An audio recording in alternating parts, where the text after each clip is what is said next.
Hi guys, magandang tanghali po sa inyo. Shout out po sa lahat. Dugtungan lang natin guys yung mahalaga ang kautusan sa lahat ng mga drivers episode.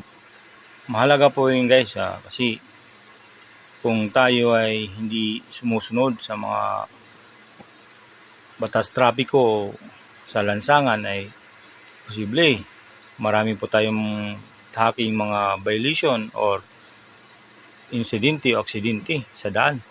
Dapat po may respeto po tayo sa lahat ng kapaligid sa atin. Lalo na kung na-issuehan na po tayo ng lisensya, pangalagaan po natin yan. Either professional yan o non-pro, dapat maging professional both, di ba? Kasi mahirap yung bara-bara gumamit ng lansangan, no, di ba?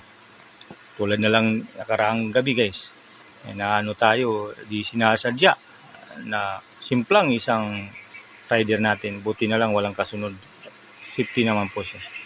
Kaya guys, bilang reminders, paalala bilang isang kaibigan, ay gamitin po natin ng tama ay yung kalsada, yung lansangan at yung pagmamaniho ay kontrolado ba dapat ng isipan natin at mga kamayan na kayo ay maging aware dyan sa paligid natin.